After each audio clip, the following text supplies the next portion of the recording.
Welkom bij werkplaatsvlog nummer 19. En het is ongemerkt voorbij gegaan, maar pakweg 1,5, 2 weken geleden is het precies een jaar geleden dat we ons eerste werkplaatsvlog lanceerden. Dat was een volstrekt experiment, maar werd heel goed ontvangen. En inmiddels is er al honderdduizenden keren naar die vlogs gekeken. Gemiddeld, misschien wel 500.000 keer zelfs. Echt vaak. Dat had ik niet verwacht, maar ik ben er heel blij mee. En daarom gaan we door. Het is vrijdagochtend, nog net geloof ik. Of nou, het is net vrijdagmiddag. We zitten vol in de operatie. De werkplaats staat vol, het is hartstikke druk. We proberen zoveel mogelijk auto's de deur uit te krijgen. Het is vakantietijd, dus sommige mensen moeten ook weg. Laten we snel beginnen met een oude bekende.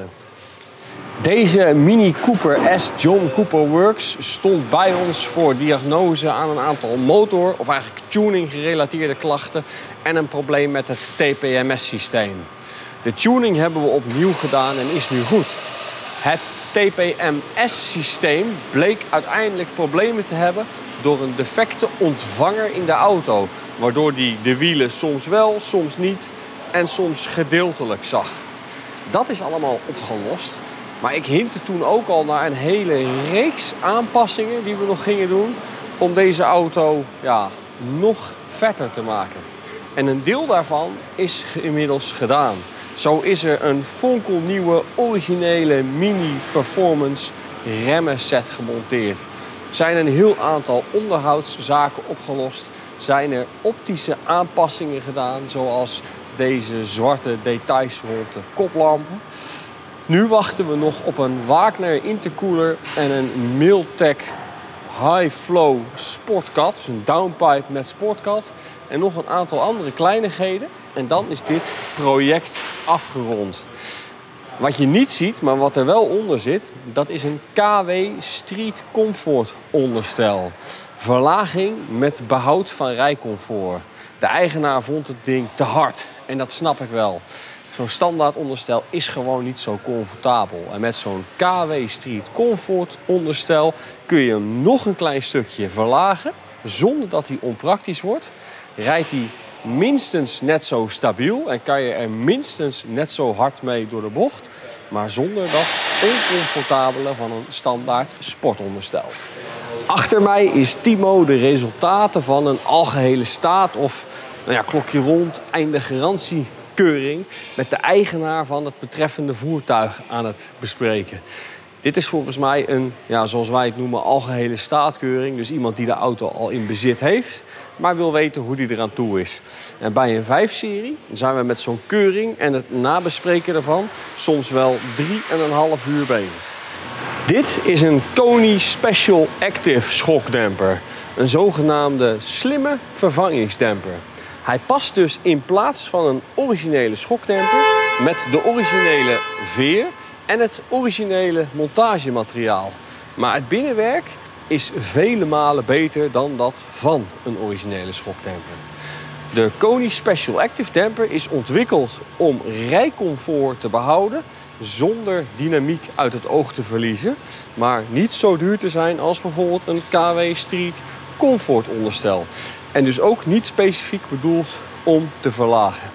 We hebben hem gemonteerd onder een Passat GTE, waarvan we eigenlijk meer dan een jaar geleden al hadden vastgesteld dat dat onderstel maar zo was. Na grofweg 150, soms al 100.000 kilometer kun je normale slijtage aan een onderstel verwachten. Auto's die heel veel in de bebouwde kom rijden, dus een auto van bijvoorbeeld een makelaar in een grote stad, die kan na 50.000 kilometer al versleten schokdempers hebben. Terwijl auto's die alleen maar op de snelweg bereden worden, er soms wel 300.000 kilometer mee reden. Of meedoen. Deze auto heeft iets meer dan 200.000 kilometer gelopen. En naast de normale slijt op de schokdempers was er ook eentje lek. We hebben destijds een offerte gedaan voor montage van de Koni's en Powerflex bussen in de vooras. En nu, meer dan een jaar na dato, hebben we dat er ook daadwerkelijk opgezet. En Ik snap eigenlijk niet dat Volkswagen hem niet zo verkoopt. Want hij zou er weliswaar iets duurder van worden. Maar iedereen die hiermee gereden heeft, die wil nooit meer wat anders. We kijken hier naar het resultaat van een slechte sleuteldag van een klant die zich met het schaamrood op zijn kaken bij ons meldde. Hij heeft zelf geprobeerd om deze motorsteun te vervangen en daarbij een van de bouten scheef de cilinderkop ingedraaid. Was gelukkig mans genoeg om dat toe te geven en ons te vragen het voor hem op te lossen. Nou doe ik dat natuurlijk graag voor een vaste klant. Maar bij sommige dingen denk ik, jongens, laat het gewoon door iemand doen die er verstand van heeft. We gaan die draad voor hem herstellen voor zover mogelijk en die motorsteun weer monteren, zodat hij weer lekker kan gaan genieten van zijn Mini Cooper. Verlagen van MPV's, daar word ik altijd heel erg blij van. Want ik vind hem zo veel vetter dan dat hij standaard was. Dat vond de eigenaar van het ding ook, maar in eerste instantie had hij gekozen voor een set verlagingssferen op de originele schokdempers. En er zijn maar heel weinig situaties waarin dat werkt of een goed idee is. Dat heeft hij zichzelf gerealiseerd en daarom hebben wij er vandaag een STXA schroefset onder gezet. Siep is hem nu aan het uitlijnen en als hij zo op de grond staat, gaan wij er nog wat mooie beelden van maken voor jullie om van te genieten.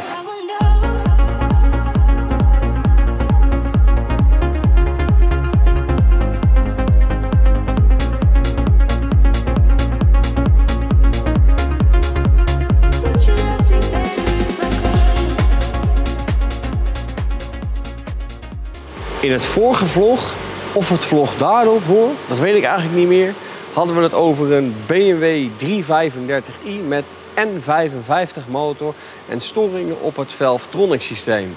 We gingen toen proberen die auto af te krijgen voordat de klant ermee op vakantie ging. Nou, dat is niet gelukt en hier ligt daarvan de oorzaak. De zogenaamde Valvetronic as. We vermoeden dat die toch te veel schade heeft op het tandwiel, waardoor de motor die hem bedient zijn werk niet goed kon doen. Dus daar is een nieuwe voor gekomen. Nu nog installeren, kalibreren en dan even duimen dat het systeem weer goed werkt, zodat meneer nog een paar dagen van de zomer van zijn cabrio kan genieten. Frank is hier een onderhoudsbeurt aan een 335i aan het afronden. Wij plannen onderhoud heel strak in. Niet krap, maar gewoon precies de tijd die we denken nodig te hebben. En net als bij de tandarts is het zo dat we doen wat we hebben afgesproken dat we zouden doen. En als blijkt dat er iets heel ernstigs aan de hand is, dan lossen we dat meteen op. Maar in principe moet je terugkomen voor vervolgwerkzaamheden. Dus volgt er een tweede afspraak, als dat nodig is. Maar dat ernstige, dat was hier zeker aan de hand. Allebei de achterbanden waren aan de binnenzijde vergaand versleten, waardoor het canvas er zelfs uitstak. Dat is een veiligheidsrisico en daarmee sturen we iemand niet de weg op. In zo'n geval gaan we wat schuiven in de planning en vervangen we die banden natuurlijk ook meteen. Maar dit is precies de reden dat ik niet geloof in een onderhoudsinterval van 30 of soms wel 40.000 kilometer.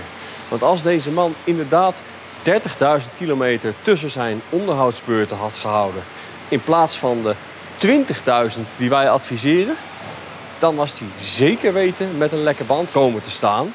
En als dat op het verkeerde moment gebeurd was, had dat een hele gevaarlijke situatie kunnen opleveren. Deze koplampen die horen natuurlijk bij de Seat achter mij. En hoewel je daar nu niks meer van ziet, stond het linker exemplaar helemaal vol met vocht. Daarnaast is het glas, in vergelijking met een nieuwe, niet zo mooi meer. Zo'n dof koplampglas, dat kunnen we oplossen. Dat doen we niet door te spuiten of door te polijsten, maar door te schuren en vloeibaar polymeer op de buitenkant te dampen. Dat lijkt ten opzichte van spuiten en zeker ten opzichte van polijsten een effectiever en vooral langduriger oplossing te zijn. Maar als een koplamp vol staat met water, dan kun je hem mooi maken wat je wil. Zolang je de lekkage niet oplost, heb je daar natuurlijk helemaal niks aan. In dat soort gevallen kijken we ook wat kost een nieuwe koplamp. Is er wat gebruiks te krijgen? Hoe oud is de auto? Je zoekt een oplossing die past bij het technische probleem, maar ook bij de auto en de wensen van de klant. En in sommige gevallen ook het budget. Nou, dat viel hier nog niet helemaal mee, want die koplampen die zijn kennelijk best populair en gebruikt niet of nauwelijks te krijgen of duur. Herstel had dus geen zin meer. Nieuw origineel is niet te betalen. Dus uiteindelijk zijn we uitgekomen op een imitatiemerk wat ik eigenlijk niemand adviseer te kopen of te monteren. Maar soms is er gewoon geen andere oplossing. En als je APK dan afloopt, dan moet je wat. Daarom monteren we dit keer koplampen van het merk. Ja, er staat TIC, ik weet niet hoe je het uitspreekt. Maar als het echt niet anders kan, dan kun je hiervoor kiezen. Maar doe het alsjeblieft gewoon niet. Drijfstanglagers van de BMW M-producten zien we hier inmiddels ook zeer regelmatig. Tim is een E46 M3 aan het afronden waar we de vanos gereviseerd hebben. En dat kan in allerlei stadia. Je kunt allerlei upgrades monteren om dat systeem nog beter te maken. En de drijfstanglagers, dat is eigenlijk gewoon onderhoud. Gelukkig kunnen we bij BMW een heleboel van die onderdelen nog krijgen. En is er ook in de aftermarkt een hele levendige onderdelen scene waar verbeterde spullen te krijgen zijn. Wat we met der tijd in ieder geval geleerd hebben over het werken aan dit soort auto's is dat als er modificaties zijn en die zijn nog niet gemonteerd en de klant houdt van het ding en wil hem echt in orde hebben, dan zorgen we dat we alles van tevoren al nieuw hebben liggen. Want met de leeftijd die deze auto's inmiddels bereikt hebben, valt het eigenlijk nooit mee. En als je het dan toch doet, dan kun je het beter in één keer goed doen. Deze dikke 4-serie Cabrio staat bij ons ook wel gekscherend bekend als de M4-cilinder. Want het is geen M4, het is een 430i. Die door de eigenaar van het apparaat helemaal op smaak is gebracht. Waardoor het in mijn beleving een hele mooie auto is. En hij is getuned, dus hij is ook absoluut niet langzaam en zelfs behoorlijk snel. Maar dan niet met de kosten van een M4, maar met de kosten van een 430i. En doordat hier een KW-onderstel onder zit, rijdt hij ook nog eens vele malen beter dan pakweg 99% van de rest van de 4-series van Nederland. Hey! Hallo! Kom eens even hier, hè? Zo. Even voor de camera. Kijk eens naar Luke. En lach. Het is hartje zomer en de campers die zijn hier niet van de dam af te slaan. Vooral onderstelaanpassingen is wat we heel veel doen op dit moment. Inbouwen van luchtvering om het standaard onderstel te ondersteunen. Want eigenlijk zijn die auto's allemaal niet berekend op het zijn van een camper. Het was ooit ontworpen als een bedrijfswagen en nooit als camper. Dus hier is Arjen hulpluchtvering op de achteras aan het plaatsen. En aan de voorkant hebben we langere en sterkere schroefveren geplaatst. Samen met die rode Koni Special Active schokdempers wordt dit daar een veel fijner, comfortabeler apparaat van. Maar ook een auto die veel minder gevoelig is voor bijvoorbeeld zijwind of de kopwind van vrachtwagens tijdens het inhalen. En die onderdelen voor zo'n klus, die slingeren hier op pallets door de werkplaats heen. Daar is dat ruimtegebrek van het groeiende bedrijf weer. Dus ergens in de loop van het jaar verwacht ik dat we wat minder campers krijgen en dat we ook wat minder spullen hebben liggen. En misschien hebben we tegen die tijd ook wel wat meer ruimte om het op te bergen. Dit was het einde van, eigenlijk iets meer dan een jaar vloggen. En sommigen van jullie volgen ons misschien al dat hele jaar. Daar ben ik super dankbaar voor. Keek jij nou vandaag voor het eerst? Of heb je je nog niet geabonneerd op ons YouTube-kanaal? Doe dat dan vooral, want dat helpt mij en ons om deze vlogs te blijven maken. Dankjewel.